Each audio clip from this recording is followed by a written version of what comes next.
You know what time it is. Jaman. Yeah, man. Welcome to the Cali High Podcast. This is your host, Chenzo Nico, and I've been a cannabis connoisseur for 50 years.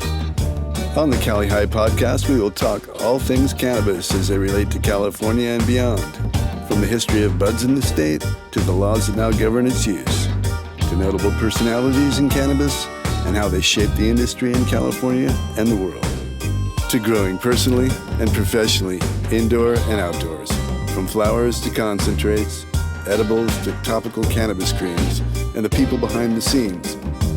Reports from dispensaries, cultivators, medical patients, historical documents, and of course, recreational users. Welcome to Cali High's third episode. I'm your host, Chenzo Nico, and I'm here with Joe, the Sound Guy. I'm Joe, the Sound Guy. This week, we have Jerred Kiloh, the president of the United Cannabis Business Association here in Los Angeles in California, and also the owner of a very cool collective called The Higher Path in Sherman Oaks, California. We talked to him about voter initiatives and bills the UCBA is sponsoring. We talked to him about a reality TV show formed with growers in Humboldt County. Man, he's starting a reality TV show about growing pot. You beat me to it, bro. It's amazing. You were just talking about I it. know that. I want to do the movie. Yeah, you want to do the movie? The movie. Yeah. So That kind of idea grows on a guy. So anyway, Jerred is the kind of guy that has been able to shape the laws in Los Angeles and California with his work with the UCBA. So I thought to myself, well, this reminds me of the Bible of the businessman, Boom, boom, boom. otherwise known as the Book of Five Rings by Miyamoto Musashi. The Book of Five Rings. It's actually about sword fighting, Really? but it was adopted into the business acumen of the modern businessman, metaphorically, obviously. Okay. In the first book, called the Earth Book, there is a little chapter on rhythm, and it talks about the rhythm with which things succeed and fail. And so I was going to read a paragraph or two because I really think it relates to Jerred and his work. Okay. All right. I noticed you have the book right here. I have got it right here. Okay. Okay, so this was written by Miyamoto Musashi in about 1640 Okay. in Japan. Paint the picture. He was a master at calligraphy. He was Japan's best samurai, had 60 bouts, was undefeated, and then he wrote this book. Wrote it in amazing calligraphy as well. He didn't use a sword when he wrote it. No, he used a pen, which was mightier than the sword. Oh, wow. Yes. Okay. Should have fought with a pen. And even though they typed it here, the words are still here. All right. Okay, here. Lay it on me. All right, so the rhythm of Heiho. Heiho means the way. There is rhythm in everything, but the rhythm of Heiho is something which you cannot gain mastery of. Okay. Say hey. Hey ho, say hey. Say, oh, okay. Here we go. Try that again. The rhythm of Heiho, and Heiho is the way. There is rhythm in everything, but the rhythm of Heiho is something which you cannot gain mastery over without practice. The rhythms of the path of dance, of the minstrels, of the wind and string instruments are among the commonly known and obvious ones. In the path of the martial arts also, there are rhythm and timing for firing arrows, shooting firearms, riding horses. Rhythm in the various arts also should not be ignored. There is rhythm in the abstract. For Bushi, or the warrior, there is the rhythm of being able to serve, the rhythm of failing, the rhythm of achieving one's purpose, and the rhythm of not achieving one's purpose. In the path of commerce, too, there is the rhythm by which one becomes wealthy and the rhythm by which the wealthy go bankrupt. Are you done with this book yet? Can you get to the interview? Wait a minute, dude. This is like the last part. All right. All right. Get in there, back. Okay. Your mastery of hey-ho cannot be considered firm. Hey, say ho, say hey, hey ho. Okay, can we get on with the interview? Let's hear from Jerred, because he is the one who inspired me to actually read this to you guys. Cue Jerred. All right. Okay. So first of all, Jerred, I'd like to thank you for having Callie High down to the higher path and agreeing to do this interview. Pleasure. Pleasure to be here. Hey man, I'm glad people want to hear me talk, so even better. Excellent. So you are the president of the UCBA, otherwise known as the United Cannabis Business Association. And I was wondering if we could talk a little bit about the formation of this. Sure. Yes. I mean, I think we were kind of a ragtag group right around Prop D when we were trying to get that law passed in Los Angeles, and that was well over like 11 years ago now. And so that ragtag group kind of came together and split up. And then when Prop D kind of looked like it wasn't really going to give us the kind of entrance into the new Prop 64 and McCursa market, we had to create a whole new voter initiative to change Prop D into licenses. So that's when we got back together again and tried to support each other in a way that said we're going to have to put together a new voter ballot initiative. And since we're the largest legal market in the United States right now for one city, we're like, we need to come together as a group and support each other. So we did that, and then we got our Prop N, which was a voter initiative, and that was really just to force the city of Los Angeles to do something. And then once the city saw that we could qualify an ordinance, get 109,000 signatures, they started their own measure, and we kind of horse traded for the language of writing priority processing for existing medical marijuana dispensaries. So now we're a regulatory group throughout the entire state. We represent, close to 35% of all the revenue that's being generated by retailers, and I think we're a great little supportive group that's had almost the same executive board for 6.5 years. Mm-hmm. So after Prop D, then you got the city to grandfather in the pre-ICO dispensaries for licenses? Is that how it went? It was a little tougher because Prop D only gave us something called limited immunity, didn't give us a permit or a license. So our goal was to change what the nomenclature was on our licensure from limited immunity to an actual license. So that's where Measure M really came in, was solidifying that regulation and solidifying like a license, because the state of California was saying local authority is not, which is a necessity to be a licensee. Local authority was going to be necessary, and they said that limited immunity wasn't considered local authority. So that was interesting. Yeah, well, I'm glad that worked out. Well, I mean, we had a city attorney who was trying to relegate us to not be a licensee. Didn't really want to take, responsibility for saying we've licensed these businesses in our city, even though they were taking 6% of our gross receipts in the way of taxes. They didn't want to recognize us as a licensed business. Mike Führer? Mike Führer. Right? Mm-hmm. Yeah. He's running for mayor. Oh, great. Hey, so can you give us a little bit about your background as it relates to cannabis? Sure. Like about 18 years ago, a friend of mine gave me like a little aeroponics table. I was living in the city of San Francisco, and I pretty much just cleared out the underneath of some stairs and put a light in. So it's just a little 4x4 aeroponics table. And my friends have all been growing for like a decade. So it was always kind of like, Jerred, why don't you grow your own? And I was like, why? You guys all do. I don't need to grow anything. And then it got to the point where Prop 215, SB 420 is out, and now we're like, wait a second, there's a law that can protect you. Let's see what we can do to protect each other. And so then I went around trying to find dispensaries that would give us like cultivation and transportation agreements so that we had some legality as a co-op.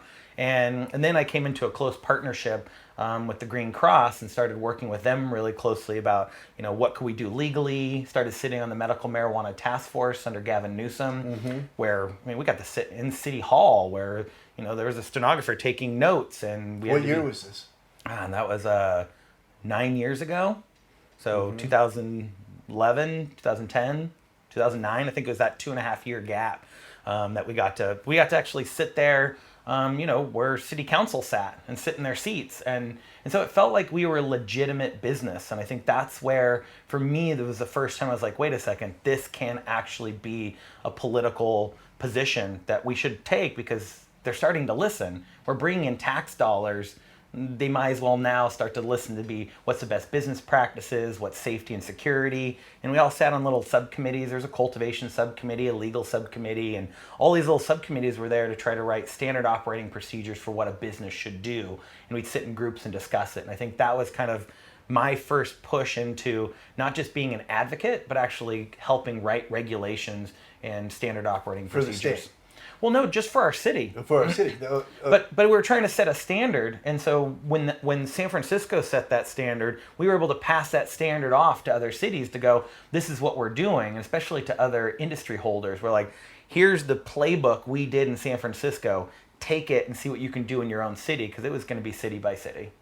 So that was 9 years ago, but Prop D was 11 years ago?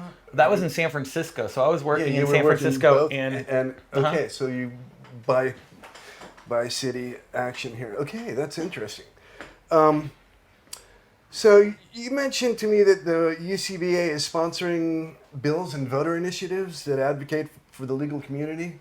How is that going? And can we talk about those efforts of the UCBA to shape the cannabis industry here in California? Definitely. I mean, one of them that probably put Weedmaps into a position to where they were going to have to comply is we ran AB 1417 for 2 years in a row, which was an advertising bill that held people accountable in the state of California, that you could have a $30,000 a day fine if you were found to aid and abet illegal activity, where we were looking at Weedmaps going, well, you're creating carts for people, you're delivering to them, you have an active menu, you knowingly know that there's legal and illegal people on your website, since there's only a few real licensees. How can you have like 3,000 account holders in the city of Los Angeles when only 135 people legally have a license? So there was definitely something that they wanted to hide behind the 230 exclusion on the federal guidelines for the communications. Freedom of speech. It was the Communications and Decency Act gave yeah. directories like Yelp the ability to not have to be legally responsible for the content that was on their website, because they were just being a platform. And we were like, well, Weedmaps is more than just a platform.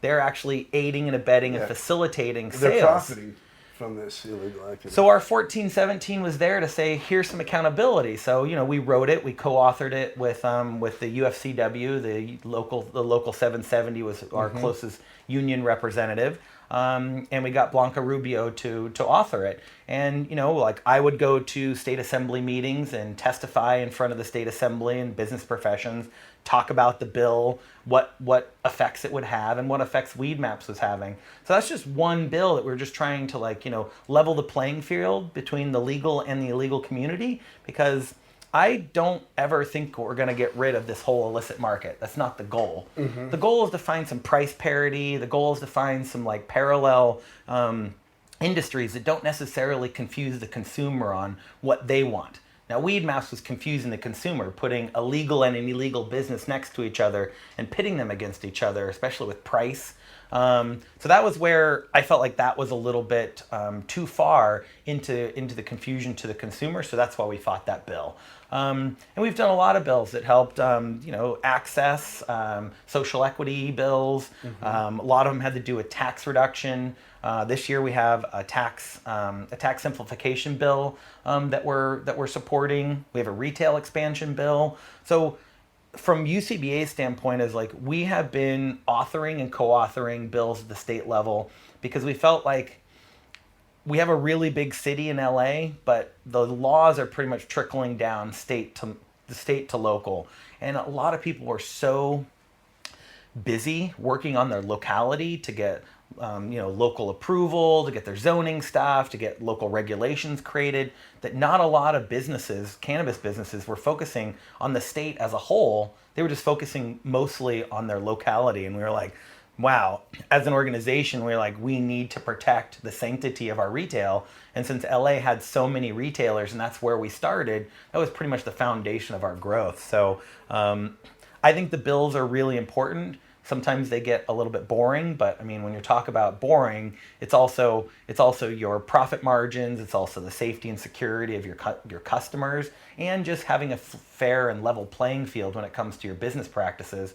I think that's why we fight at the state level so hard, because that's where the taxes are collected, that's where the regulations start. So that's there. I mean, we could probably go into detail on the bills, but I think the one 1417, AB 1417 for 2 years was just an advertisement bill, and we reintroduced it this year. It's AB 2122 this year, and now it's just illegal activity in general, and it gives the right to the city attorney, the district attorney, or the attorney general to give administrative fines of $30,000 a day. So we felt like we were decentralizing regulation, or at least kind of the enforcement side of it. Instead of leaving it up to just LAPD or just to the Bureau of Cannabis Control, we kind of put city attorneys in the middle, giving them at least, I guess, an economic incentive to be able to go after illegal activity.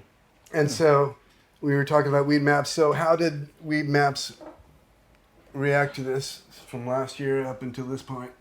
I mean, they've never been happy. I mean, they've definitely fought AB 1417 every year. It was kicking and screaming because, I mean, you know, when you look at the amount of profits they make off of illegal advertisers, I mean, I don't know if it's a moral compass that keeps them going there, if it's a profitable compass that keeps them, you know, advertising for illegals. I don't really know what it is. But yeah, I mean, it's tough. Maybe the $14 million a month they're making? I think that's a pretty good incentive to not comply until you're forced to. And that's even what they told the BCC. They sent them a cease and desist letter. Lori Ajax sent them a cease and desist and said, you're violating state law. And they said, well, I'm sorry, but you don't regulate us. The federal government does. And so that was 2 years ago that letter was written.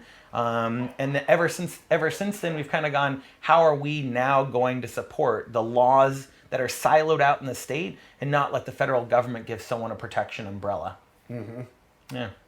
Well, since the vaping issue with all the impurities in the illegal vapes, it seems like they might want to comply with this. Otherwise, they're going to be complicit in you know, the health crisis caused by this. You would hope so, but like sometimes people have this kind of not my fault, not my problem. Like this is the problem of just an illicit industry. And I think I don't want to put all the onerous as on Weedmaps, because there's plenty of illegal operators that aren't on Weedmaps. Like they're not the only people out there that are propping up the illegal industry. So when I look at it and go, they should probably take a role, because they were, in my opinion, they were the bastion of our glory 10 years ago. No one was going to allow a dispensary on their website.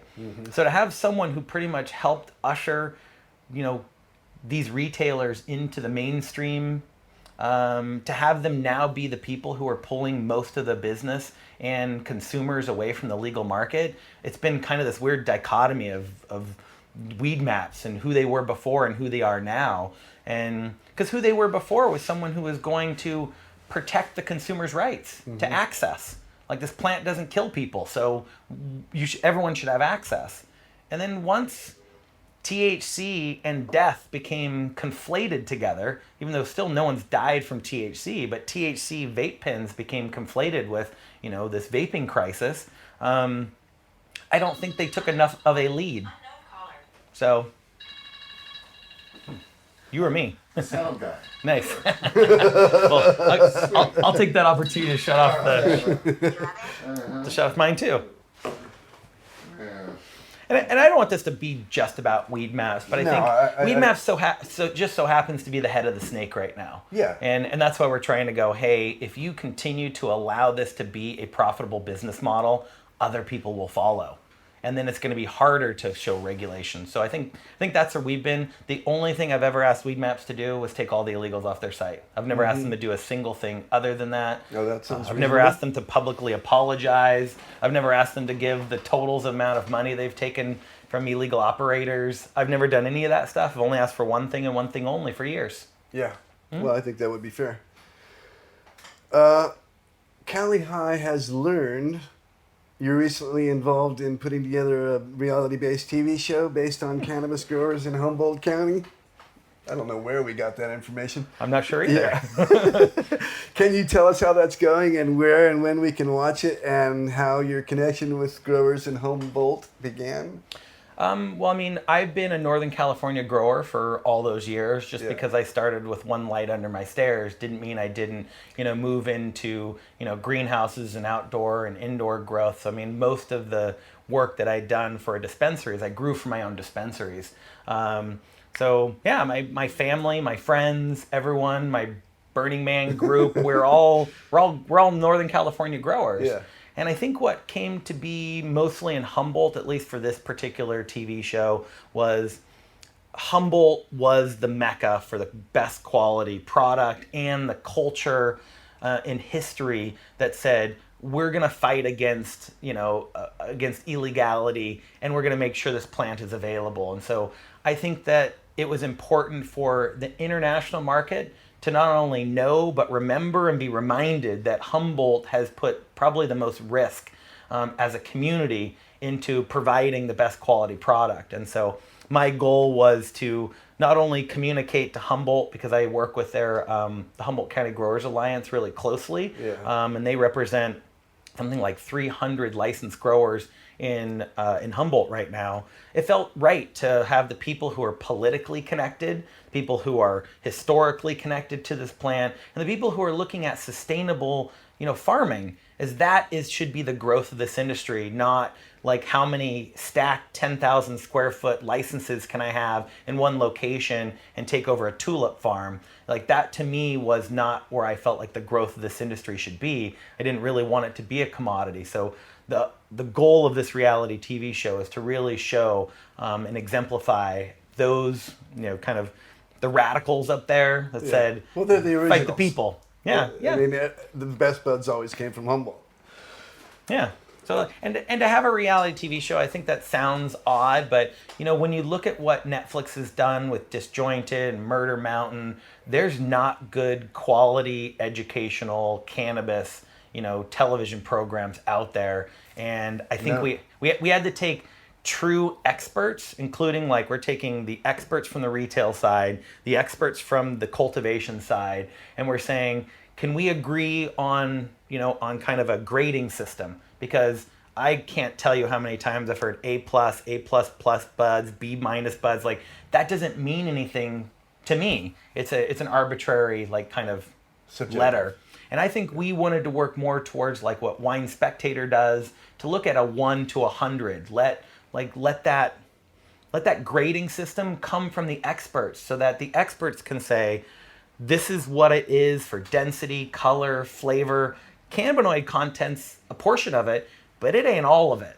And so getting a grading standard was really important for me to be able to inform the consumer of what's in that child-resistant, tamper-evident jar that you cannot open. So I really wanted people to say, just like at a Bottle Barn or Best Buy, or sorry, not Best Buy, when you go into the wine aisle, like I'll go to the cabs and I'll look at all the signs and see an 89 by Wine Spectator or a 93. I shop by what the experts say, and then I shop by price. Right. And I really want that to be part of this experience too, for people out of the country, international people coming here to California and saying, what is the best quality product?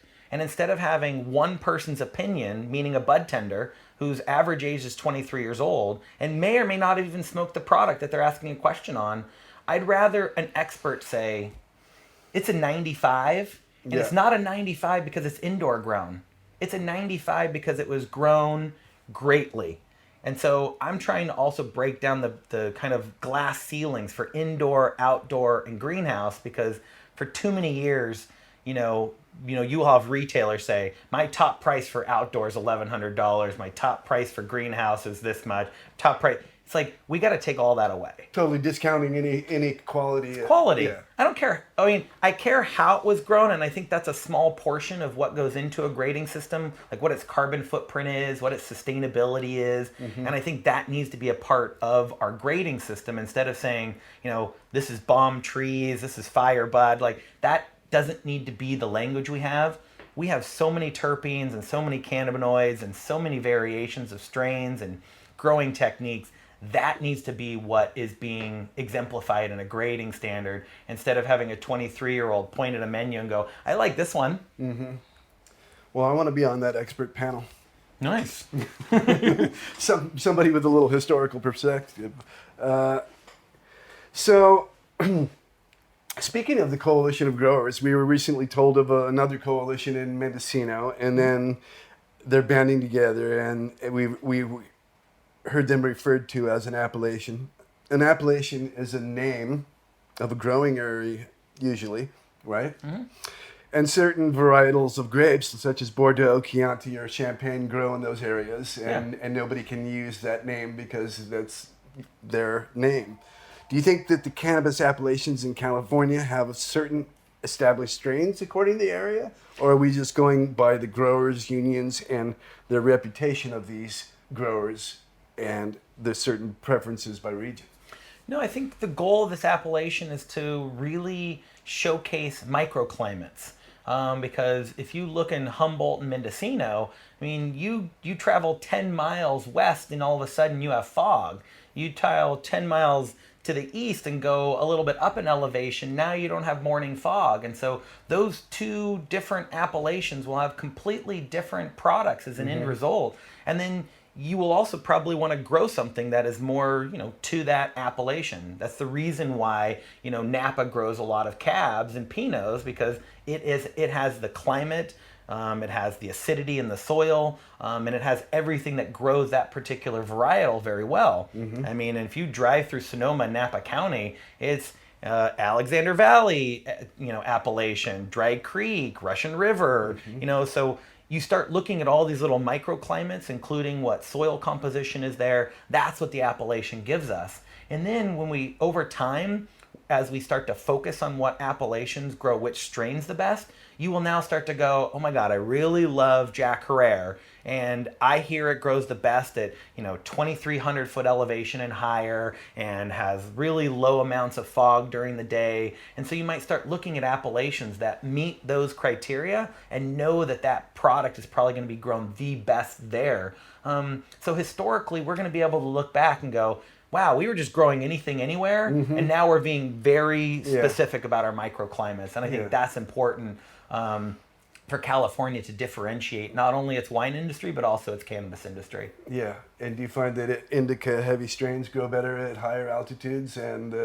sativa strains grow better at lower altitudes? You'd be surprised that sometimes the terpenes that are inside there can kind of stave off certain molds and mildews. So sometimes it's a terpene content, not just about the indica sativa, even though indica and sativas are pretty much dominated by which terpene gives that physiological response. So for me, I haven't been able to kind of dive into the appellation as a grower as much. It's like when you have to grow for a whole menu, you've got to grow 14 strains or more everywhere you grow. Otherwise, you are so monocropping, I can't provide for my own dispensary. So it's been kind of hard for me to really go through that. But I've definitely, being an indoor grower as well as an outdoor grower, I kind of was able to really adapt the inside kind of environment, and then take that inside environment and look for an outside environment that matched it. So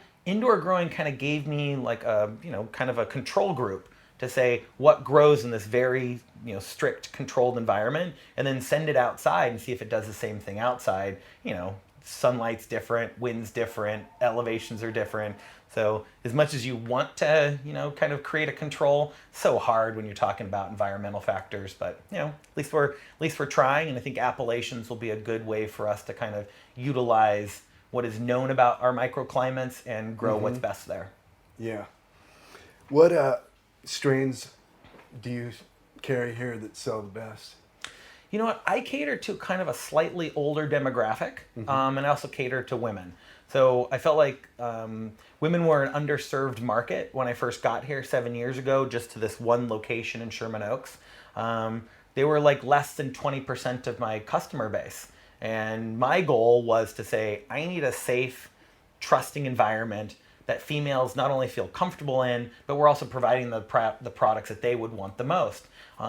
that's hard to make a blanket statement like that. So when you Yeah, make a blanket statement like that, you kind of have to do a lot of trial and error and see what they like. And so my goal was to not just make something that you got couch locked and sat on your couch. It wasn't just like try to go to sleep. It was what will give you a nice creative high, what will give you a daytime high, what will help you like clean the house, go to yoga, pick up the kids, or just go to work, or what kind of So my job was to find what it is that this community would want, what it is that an older demographic would want, and build trust. Because if you're a 23-year-old male, you're an Instagram post away from being someone else's customer. When you're 40, you like the conversation. You want them to know what you said last time you were there, so you don't have to say it again. And so it's like building that trust was really more towards what my goal was here in Sherman Oaks, so that people could walk in, know that you know who they are, know you know what they had last time, and really give them something either new or give them something consistent with what they're looking for. So I think that was where this particular location was important, to kind of take that demographic and really attach myself to them. So when I first got here, in the first 6 months of being here, median age was 29 years old. The median age right now at the Higher Path is 49. So you can see how not only did the people who come here consistently change, the demographic of which I was trying to attract to with my Facebook posts and my newsletters and stuff like that was really an effort to try to make sure that that demographic felt comfortable here, felt safe here. And if it was like Cheers, I mean, God, I would love people when they come in that the whole staff knows their name, and that's really important. And you see, I was on the floor yesterday, and I was trying to train another manager to like kind of run the floor, and to see how many people give hugs just really is that Northern California vibe that I tried to bring here, to say we can create a community, we can create a family, anywhere we go we can create that. And I lived in Los Angeles, when I was like 20, and I never felt community here, at least not like Northern California. But and so It's when kind I of came a lonely here, place. I came here and I was like, how do I make sure everyone protects each other? Mm-hmm. And let's start inside the four walls, and then let's reverberate that out throughout the community. And I think that's what's really great at this particular spot is we've created a community of people walking around, hugging each other. You don't see people hug each other all the time in Los Angeles. So it's nice to see that you could probably see 30% of the people who walk in will hug someone, shake someone's hand, or high five. There is physical contact with about 30% of everyone who walks in, and that to me is like that is a win for a business, mm-hmm. and to build a community. Absolutely, Yeah. Just the humanity of the situation. God, I know. So what have you found that females prefer in the way of strains? I think that creative sativa high, like a Jack Herrera, which is really nice because you can really kind of stay in, your mindset and not necessarily have to be, overly, I guess, I can't multitask on certain strains. So I find that things like a low energy creative sativa can help you focus on one thing at a time. And I found that was nice, especially if you're going for a run. You kind of get in your breath, you get in your run, you get in your zone. Yeah. And so those higher end sativas moved from like 20 or 30% of my sales to 65% of my sales. Oh, wow. So now I'm not an indica base. You're not a business. OG heavy shop. God, when I first got here, I was like, if you didn't have 40 different kinds of OG Kush, you weren't a dispensary. Right. So it was hard my first year trying to just sell high-end sativas, because everyone's like, so how many OGs do you have? And I was like, 4. And they're like, I'm going to go when they have 40. And so slowly but surely that market started to grow. So I think those creative sativas are one of our best ones. I also think that there's a great space to have the balance between a sativa and indica, but knowing the difference between the two and having both in your tool belt, I think that's the trust I was talking about. If I say it's going to put you in the couch and it doesn't, then you don't trust me ever again. And you may not trust the fact that cannabis has so many different varieties that you can get any physiological effect as long as you search hard enough or you kind of find what's good for you personally. So I felt like giving people all the tools was probably the best thing we could do here at the Higher Path. Excellent. And obviously you have a few OGs. Oh yeah, I mean, who doesn't want an OG Kush every once in a while? I mean, of course you do. Do you grow your own? Yeah. Yeah. But not here, obviously. Or do you? No, not Yeah, in this yeah. location. I did grow in Los Angeles for a while for this shop, but the local authorization became very difficult here in LA. And they said pretty clearly, if you're an existing medical marijuana dispensary and you're caught without a license growing, you could lose your license and be kicked out of the industry for 5 years. So a lot of the current license holders, which were the 135 Prop D shops, a lot of us closed down our outside grows waiting to get licensed. And 2 years later, some of them still aren't licensed. So some of them just said, I can't afford to pay rent on something. Some said it wasn't worth the risk of losing your license for 5 years or being kicked out of Los Angeles. Absolutely. Not. And then LA turned around and said, okay, everyone who is growing illegally is grandfathered in. And all of us are like, wait a second, you said we were going to lose our license for 5 years, now we're not. So that topsy-turvy sort of way that Los Angeles is trying to roll out cannabis has been something that has been somewhat difficult to navigate. But I've been growing in Northern California my whole life, but I will say this is the first year in 18 years I physically haven't harvested a plant. It's the first 12-month period. I don't have any calluses. I think I'm doing too much regulations. And my fingernails are actually clean too. Yeah. It's been a few months since harvest, so mine are too. I really miss that part because that connection to the plant is what you can now tell your bud tenders to tell the consumer. So I'm a little sad that I didn't harvest a plant this year, but to know that still some of the strains I've been growing for 17, 18 years are still being grown and still providing for a lot of shops. So that part's exciting. What are some of your older strains that you like? That you wouldn't maybe hear the name today. Well, my first 4 strains were Afghan Goo, Super Silver Haze. We had a J1 that we called Dragon's Breath. And then we had a what is a J1? It's a Jack Herrera back cross on itself. Yeah. And so those were my first strains at an OG Kush. So those 4 are my first 4 that I had. I still grow all 4 of those original strains from 18 years ago. And the story goes, my friend got him in Amsterdam, put him in his sock, went to France, flew out of France because he didn't want to be strip searched. So he had clones in his sock inside a little piece of paper towel to keep it wet. And so it's interesting that someone went to Amsterdam to bring back strains in California, but it was an interesting kind of start for me. Well, I had a little touchy situation in the Gare du Nord coming back from Amsterdam. We won't go into that right now. I noticed your logo. Can you talk about your logo? I like it. It's a stylized pine tree, kind of, with the pine looks like chevrons. They're pointed up. It's like the higher path was a double entendre to start with. And when you're trying to elicit, not only an emotional, physical, but also kind of a memory association response, the higher path for me was something more spiritual than it was religious. And so you'll find that there's a lot of things here where my religion and spirituality comes from nature. So when you walk in the shop, the first thing you see is a 2,200-year-old piece of old growth redwood where it got struck by lightning on my friend's property 50 years ago. And then when he got colon cancer, he's like, well, I'm a Seventh-day Adventist. I can't take your drugs, so I'm sorry. I like you as a person, but I'm going to have to go on chemo and all this stuff. I was like, so chemo's not a drug?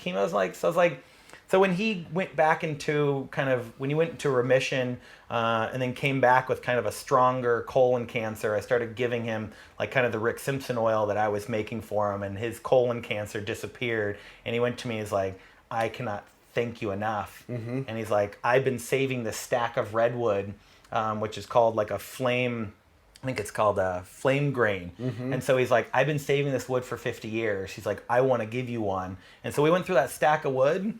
I cut a hole with it with an electric chainsaw, and now the first thing you see when you walk in and the first thing you look through when you talk to the receptionist is a piece of old growth redwood, and there's plants around, and there's the frame of the window out there. Yeah.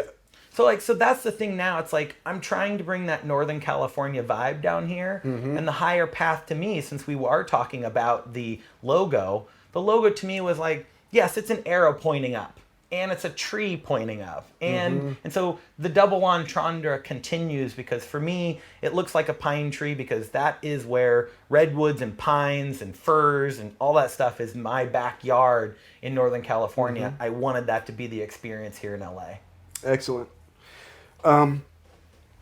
So my last question here, what do you think about, I know some dispensaries have plastic bottles that they put their buds in, and then most of the commercial growers are going with glass jars. What do you think about the greening of the industry and the recycling of bottles, and how do you... Wow, is there an awareness that's taking hold, or? There is, but I mean, what we've ran into historically is once there's a Schedule I narcotic inside of any item, it can't be recycled. And so we used to recycle products here, and we'd have to like tell people it didn't have cannabis in it. And so, because we would buy recyclable like pop tops, and so the industry was trying to find ways. But as recyclers became more and more inundated with products that had cannabis labels on the outside, they stopped accepting them. And so then we've run into this gap now where there's not a lot of recycling being able to be done unless it's being done by a cannabis-centric recycler. And so we look at glass and go, we're going to have to clean that glass before we send it to a recycler. And the only way to clean that glass of resin is with what? Alcohol, with hot water. Yeah. And so when we look at the costs and the resources that go into cleaning it just so that it can be recycled, we're also running into another barrier. So I'm hoping that this cannabis industry uses more hemp-based products because, you know, or PLA, which is a corn-based, so that we can put them into landfill and they'll decompose, or you can just put them directly into your compost pile. That is a big problem, especially since they made things child-proof and tamper-evident and boxed and sealed and opaque. I mean, what more could you ask of us to do when it comes to packaging, and then push us to the brink of overly packaging products, because it used to just be in a little plastic baggie. Now it's in a Mylar sealed bag, and then something's inside of that, and it's like we've gone too far. So I'm hoping the pendulum swings back towards sustainability, and like any industry that's looking for its entrance into the green market and finding sustainability without, you know, filling up landfills. Our industry has historically done that with everything we've done, so I wouldn't imagine it being more than 6 months to a year before we find real, true hemp-based products and things that can be compostable. Yeah, in our be better product. than using plastic or even glass, probably. Yeah. And otherwise, you'd have to wait for federal legalization to get the Schedule I removed. Well, I'm hoping that California just does, its own job of recycling cannabis products and cannabis packaging, so that we don't have to wait for a federal government to do it. I think we can do that already. I think we need to find maybe 2 or 3 very common packaging items so that our recycling plants don't have to try to recycle 7 different kinds of plastics, 3 different kinds of glass, and the cost to just be so, the cost to be so high that we might not be able to do it in an effective way. So, you mentioned the Rick Simpson oil. Yeah. We had a grower that we interviewed a week ago mention that he was making, or his friend was making Rick Simpson oil for his mom. What is Rick Simpson oil? well, I mean, for what it was back in the day, it was pretty much, probably like 50% THC.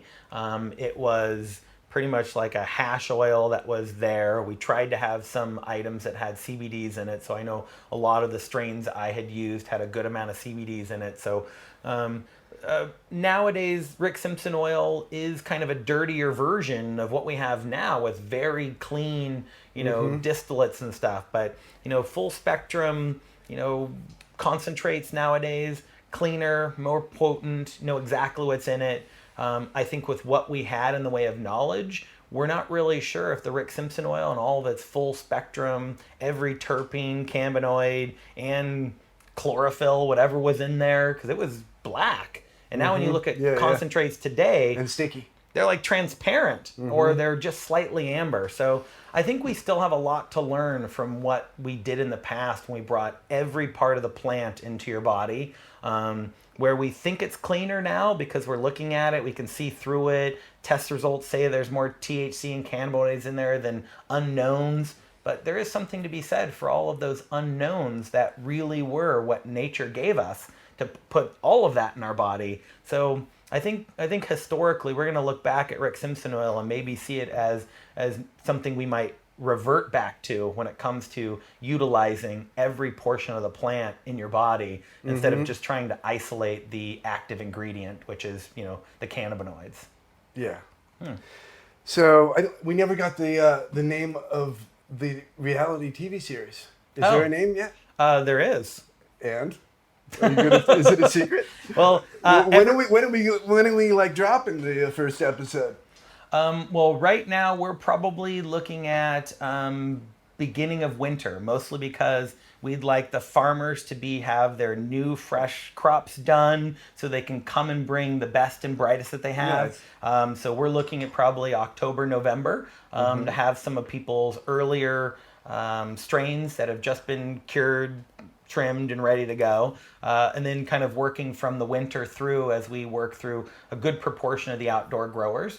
And other growers are going to be on the show too, but I think the golden moniker for this is like there are two names that are out there. One is the Buyers Club, and the other is the Trichome Trust. And so both of those are working, IP names that are for this. So I like the Buyers Club. My IP attorney says you're never going to get enough intellectual property on that because it's too general, but I like it. So we went through quite a few different names, and we finally have gotten at least some intellectual property on the Trichome Trust. Oh, that's cool. Yeah. Well, good luck on that. We'll be waiting to watch that. Oh, good. Well, we're trying to decide if we go through Netflix or HBO or Amazon, or we just put it through YouTube because YouTube has such a larger reach on their platform than any of those other platforms have. And since we're really trying to educate the international market and remind them that California cannabis is the best in the world, and we've sold more legal weed than anywhere else in the world too as a state, I think that's really what this show's about, so that we can elevate the education. And I hate even saying education nowadays because I think that is an overly used term. But I think our goal is to have a consumer come into the shop with the utmost confidence of knowing kind of what they want.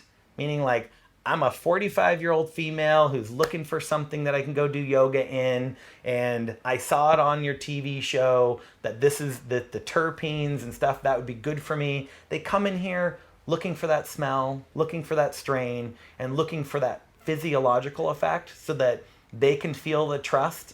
Because that's what we built here at the Higher Path, build trust. So the Trichome Trust is really trying to say, here's what physiologically you can expect, and you might be able to start trusting that more and more so that you shop for what you want instead of having someone else direct you. So I think that's what this show's about. Excellent. An informed buyer. Yeah. What a concept. I think what was funny is when I sat down, it's we do these UCBA represents mostly retailers. And so when I sat down in a big group and asked everyone what their international marketing budget was, and not a single person raised their hand, I was like, this is the issue.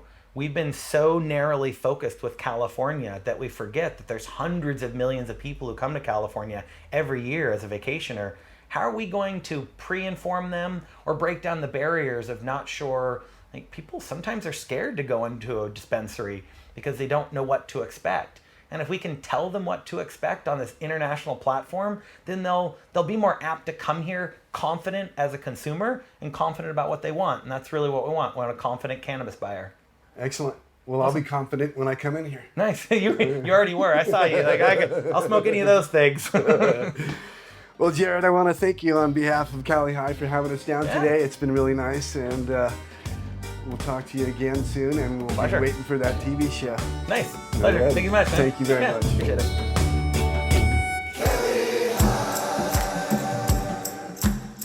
What a cool guy. Cool guy. Yes, there are a lot of cool guys in this business. Jerred Kiloh. And girls. From the Higher Path in Sherman Oaks. What a great collective. Nice place. Cool. Nice place. Very comfortable, very homey. Artistic. Caters to his demographic. Very cosmic weed. Hugs and nugs. Not expensive. Yeah, that's in, Studio City? Sherman Oaks. Sherman Oaks on Ventura. Hazeltine and Ventura, right across from Ralph's. Nice then. Do your grocery shopping and then buy a little something to take home. You could even leave your car parked at Ralph's. See you next week. Next week. This is not NPR.